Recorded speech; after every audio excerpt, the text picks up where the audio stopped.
Class 10th और 12th के student जो 2026 में बोर्ड एग्जाम देने वाले हैं, ध्यान से सुनो। सीबीएसई वालों ने कुछ नए रूल्स अनाउंस किए हैं और अगर ये रूल्स आप लोगों ने नहीं ध्यान से पढ़ा तो आपका एग्जाम, बोर्ड एग्जाम खतरे में पड़ सकता है। हो सकता है कि आपको एग्जाम ही ना देने दिया जाए, हो सकता है आपको डिस्क्वालीफाई कर दिया जाए, हो सकता है कि आप एग्जामिनेशन रूम में एग्जाम देने जाए और आपको एग्जामिनेशन सेंटर में बैठने ना दिया जाए, हो सकता है आपका एग्जामिनेशन फॉर्म रिजेक्ट कर दिया जाए, या अगर आपने एग्जाम दे भी दिया है तो आपका रिजल्ट ही डिक्लेयर ना किया जाए। जिन बच्चों ने इन रूल्स को इग्नोर किया उसका पूरा साल खराब होने वाला है। सर क्या है ये रूल और क्यों ये अनाउंस किया गया है, कब से ये अप्लाई होगा, इन सब के बारे में हम बात करेंगे आसान लैंग्वेज में इस वीडियो के अंदर। सर ये क्या है रूल्स, कब अनाउंस हुआ, इससे हमारे बोर्ड एग्जाम पर क्या फर्क पड़ेगा, हम सब इसमें डिस्कस करने वाले हैं जिससे आपकी टेंशन थोड़ी कम हो जाए। तो चलिए आज बात करेंगे इसी वीडियो में इसी सारे रूल्स के बारे में। देखिए जिस रूल्स के बारे में मैं बात कर रहा हूं उसे 15 सितंबर 2025 को सीबीएसई वालों ने नोटिस के थ्रू अनाउंस किया था। तो सबसे पहले तो मैं आपको वो नोटिस दिखाता हूं कि सीबीएसई वालों ने क्या नोटिस दिया है,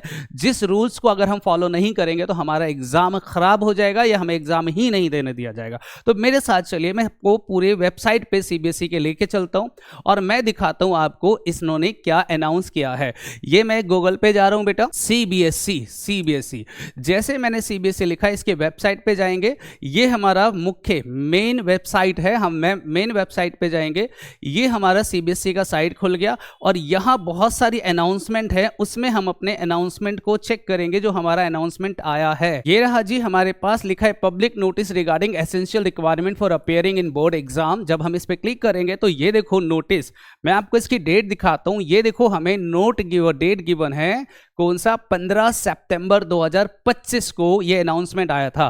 क्या अनाउंसमेंट आया सर, ये मैं दिखा देता हूं एक बार। इसका रूल नंबर 1 ये देखिए लिखा है, rule number the class 10th and 12th are 2-year program companion of class 9th and 10th and class 11th and 12th। मतलब अब ये रूल नंबर 1 क्या है कि अब हम 10th को 1 साल या 12th को 1 साल का प्रोग्राम नहीं मानेंगे। जिस बच्चे को 10th का बोर्ड एग्जाम देना उसे 9th और 10th दोनों पढ़ना पड़ेगा, और जिस बच्चे को 12th का बोर्ड एग्जाम देना उसे 11th पढ़ना कंपलसरी है। ये उन बच्चों के लिए है बेटा जो पहले शॉर्टकट अप्लाई करते थे, 9th नहीं पढ़ा और हम लोग डायरेक्ट 10th के बोर्ड एग्जाम में अपेयर हो जाते हैं, 11th नहीं पढ़ा हम डायरेक्ट 12th एग्जाम में अपेयर हो जाते हैं। तो उन बच्चों के लिए एक रिस्ट्रिक्शन है कि आपको दोनों साल पढ़ने पड़ेंगे। 9th और 10th पढ़ोगे तो 10th बोर्ड एग्जाम दे सकते हो, और अगर 11th और 12th दोनों साल पढ़ोगे तो 12th का एग्जाम दे पाओगे। याद रखना, देयर इज नो शॉर्टकट। मैं हम इसके बारे में सिंपल लैंग्वेज में भी बात करेंगे। दूसरा रूल्स दिखा देता हूं, लिखा है it is mandatory for student have minimum 75% attendance. कम से कम बच्चों का 75% अटेंडेंस होना चाहिए। इससे कम अटेंडेंस होगा तो आपको एग्जाम में बैठने नहीं दिया जाएगा। जो बच्चे लीनियंट लेते हैं, खासकर मैं इस रूल्स के बारे में बात करूं, इस रूल्स के बारे में,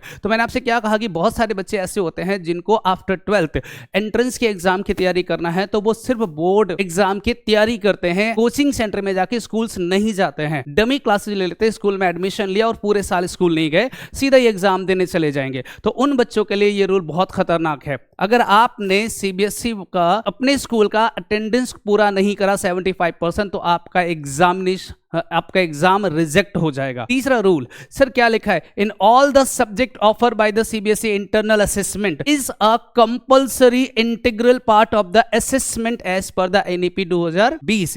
it is a 2-year long process. इसका मतलब है कि अगर आप में से किसी बच्चे ने स्कूल के इंटरनल मतलब मिड टर्म हो गया, प्री बोर्ड हो गया, प्री बोर्ड हो गया, या इसके अलावा जो आपके यूटी वगैरह होते हैं या प्रोजेक्ट है या जो आपका प्रैक्टिकल फाइल है, अगर इसमें पार्टिसिपेट नहीं करा तो भी आपके रिजल्ट को होल्ड पे रख दिया जाएगा। आप एग्जाम दे दोगे लेकिन उसका रिजल्ट डिक्लेयर नहीं किया जाएगा। नेक्स्ट है CBSE offer additional subject offer करेगी 10th क्लास के लिए और 12th क्लास के लिए। लेकिन कितने सब्जेक्ट करेंगी सर, 10th क्लास वालों के लिए ओनली, और 12th क्लास वालों के लिए ओनली 1 सब्जेक्ट एडिशनल सब्जेक्ट है, और 12th क्लास वालों के लिए और 10th क्लास वालों के लिए कितने हैं जी, तो 2 सब्जेक्ट ऑफर कर रही है। ठीक है, क्या है ये, आइए हम इन सारे रूल्स को एक बार सिंप्लीफाई फॉर्म में पढ़ लेते हैं। हैं कि इसमें क्या क्या बेसिकली लिखा है। आते हैं अपने टॉपिक पे।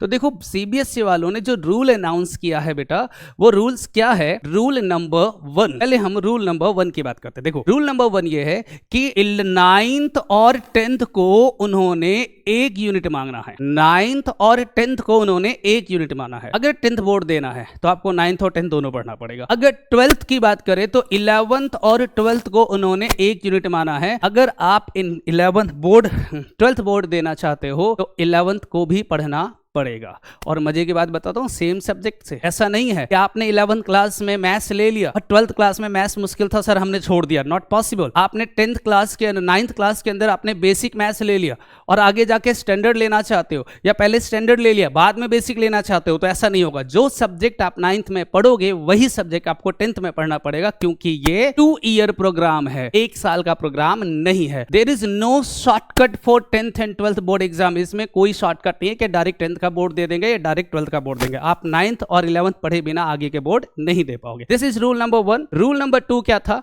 तो सर रूल नंबर 2 है 75% अटेंडेंस आर कंपलसरी। अब आपको आपके क्लास में 75% अटेंडेंस होना जरूरी है। अगर आपके अटेंडेंस 75% से कम है तो आपका एग्जामिनेशन फॉर्म क्या हो जाएगा? रिजेक्ट हो जाएगा। आपका एग्जामिनेशन फॉर्म रिजेक्ट हो जाएगा। हाँ, एक्सेप्शन है इसके अंदर कि अगर मान लो किसी बच्चे का एक्सीडेंट हो गया, फ्रैक्चर हो गया, कोई मेडिकल रीजन के कारण वो नहीं जा पाया स्कूल, तो अलाउड होगा। इसलिए उसने कहा है कि exceptions allowed only for valid proof. अगर आप वैलिड प्रूफ दिखाओगे तो एक्सेप्शन अलाउड होगा, अदरवाइज ये अलाउड नहीं होगा। रूल नंबर 3 क्या था हमारा? कि इंटरनल असेसमेंट। बेटा आपको जितने भी स्कूल में टेस्ट होते हैं, प्रोजेक्ट फाइल होता है, प्रैक्टिकल होता है, इन सब को अटेंड करना पड़ेगा। इन सब के रिपोर्ट्स आपके बोर्ड एग्जाम पे जाएगा और उसके बेसिस पर ही आपके रिजल्ट को डिक्लेयर किया जाएगा। अगर आपने ये सारे काम नहीं किए तो रिजल्ट नॉट डिक्लेयर, तो आपका रिजल्ट डिक्लेयर नहीं होगा। इसका मतलब ये हुआ, जो हमारे 12वीं क्लास के बच्चे हैं जिनसे मैं 1 to 1 पढ़ता हूं, बेटा प्लीज ध्यान देना। जो बच्चे मुझे कह रहे थे कि सर मिड टर्म में मेरा एग्जाम देने का मन नहीं है, चलो क्या फर्क पड़ता है, बिना तैयारी के हम दे देते हैं, तो याद रखना कि अगर मिड टर्म आपने अटेंड नहीं करा या मिड टर्म में एग्जाम नहीं दिया तुमने, या मिड टर्म के रिजल्ट आपके खराब आए, प्री बोर्ड के रिजल्ट खराब आए, तो उससे बोर्ड एग्जाम के रिजल्ट पर इफेक्ट पड़ेगा। इसलिए आपको मिड टर्म की तैयारी करना है, प्री मिड टर्म की तैयारी करना है, प्री बोर्ड की तैयारी करना है, री प्री बोर्ड की तैयारी करना है, अब जाके बोर्ड एग्जाम में स्कोर कर। ठीक है। इसके बाद रूल नंबर 4 क्या लिखा है सर? Additional subject. सर आप जानते हो अगर आप 10th क्लास में हो तो आपको 2 एडिशनल सब्जेक्ट लेना अलाउड है। 5 सब्जेक्ट आपका मेन होता है, उसके अलावा 2 एडिशनल सब्जेक्ट आप ले सकते हो। और अगर आप 12th क्लास के अंदर हो तो आप मैक्सिमम 1 सब्जेक्ट एडिशनल में ले सकते हो। और याद रखना आपको 10th या 12th में एडिशनल सब्जेक्ट सिर्फ उसी सब्जेक्ट को मिलेगा जिसके लिए आपके स्कूल में only when qualified teacher are and labs are available in school. अगर मान लो कोई बच्चा कहता है सर मुझे एडिशनल सब्जेक्ट में केमिस्ट्री चाहिए, भैया केमिस्ट्री का लैब अवेलेबल होना चाहिए, टीचर्स होना चाहिए स्कूल में। कोई ये कहता है कि सर मुझे फिजिक्स चाहिए, तो भैया फिजिक्स के टीचर्स स्कूल में अवेलेबल होगा, तभी आपको एडिशनल सब्जेक्ट मिलेगा, नहीं तो नहीं। ऐसा नहीं है कि आपके स्कूल में पीटी का टीचर है वो फिजिक्स पढ़ा रहा है, सर आर्ट्स का टीचर उसे अकाउंट्स पढ़ाने में लगा दिया, ऐसा पॉसिबल नहीं होगा। ठीक, ये 4 रूल्स है। अगर आपने ये 4 रूल्स नहीं पढ़े, आपने इन 4 रूल्स को ध्यान से नहीं दिया, आपका एग्जाम भी रिजल्ट क्लियर नहीं होगा, आपका एग्जाम डिस्क्वालीफाई हो जाएगा। प्लीज इन सारी चीजों का ध्यान देना और आज से ही अपने सारे इंटरनल, अपने सारे प्रैक्टिकल, अपने सारे टेस्ट पर फोकस करना स्टार्ट कर दो। अटेंडेंस बिल्कुल 75% से कम नहीं होना चाहिए और 75% नहीं होगा तो आपका साल खराब हो जाएगा।